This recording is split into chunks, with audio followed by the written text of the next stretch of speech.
যেটা বাংলাদেশের গত 50 বছরেও মানুষের প্রত্যাশায় থাকলেও সেটা বাস্তবে হয়নি। যার ফলে আমরা গত 16 বছরে একটা চরম কর্তৃত্ববাদী শাসন আমরা প্রত্যক্ষ করেছি। সেই শাসনে অনেক মানুষকে প্রাণ দিতে হয়েছে, অনেক মানুষকে নির্যাতিত হয়েছে, অনেক মানুষকে দেশ ছাড়তে হয়েছে। আজকের এই ইফতার মাহফিলে তাৎক্ষণিকভাবে আসলে আমাদের বিশেষ করে রোজার প্রথম 12 দিন আগে দেশের বাইরে থাকা আমাদের অন্যান্য অঙ্গ সংগঠনগুলো ওইভাবে তাদের প্রোগ্রামটা প্রি প্ল্যান সুন্দরভাবে নিয়ে করতে পারে নাই, যেখানে সময় সংক্ষিপ্ততা এবং কমিউনিকেশন গ্যাপের কারণে প্রোগ্রামগুলো হয়তো ওইভাবে করতে পারে না। আজকে জাফর ভাই বলছিল যে পেশাজীবীর এই প্রোগ্রামে অন্তত আমরা আমাদের শহীদ পরিবারগুলোকে আমন্ত্রণ করে ঈদ উপলক্ষে তাদেরকে অন্তত কিছুটা ঈদ উপহারের জন্য একটু সাপোর্ট দেওয়া, প্লাস তাদেরকে নিয়ে আমরা একদিন ইফতার প্রোগ্রাম করলাম।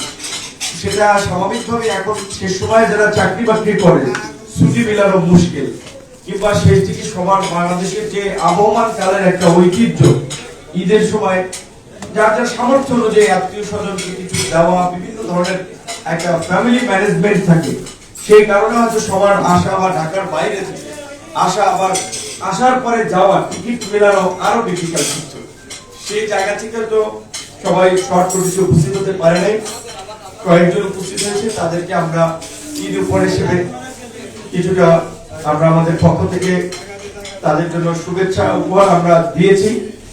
আমাদের একটা পরিকল্পনা আছে, সেটা এখন না হলে দুদিন আগে পরে হলেও আমরা আমাদের জায়গা থেকে দায়বদ্ধতার জায়গা থেকে এটা করব।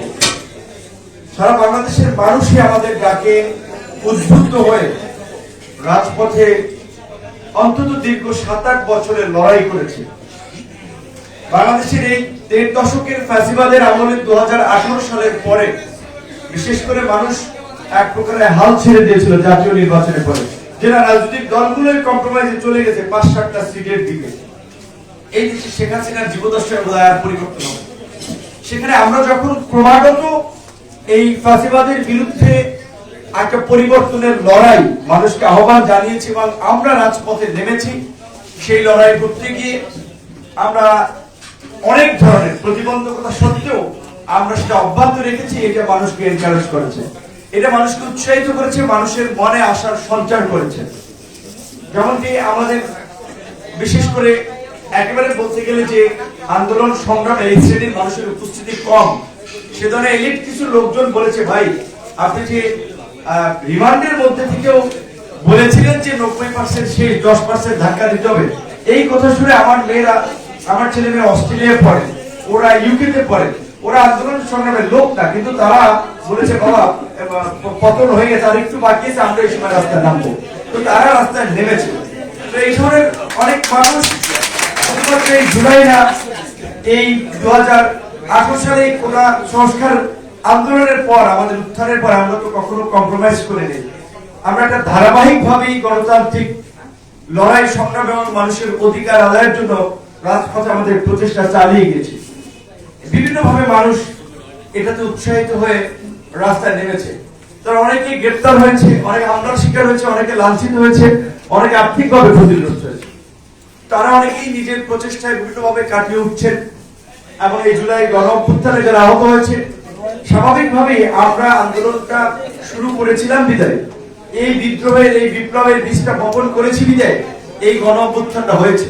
পৃথিবীতে সময় এবং স্রোত কারোর জন্য অপেক্ষা করে না, কারো বিকল্প কেউ না, এটা সত্য।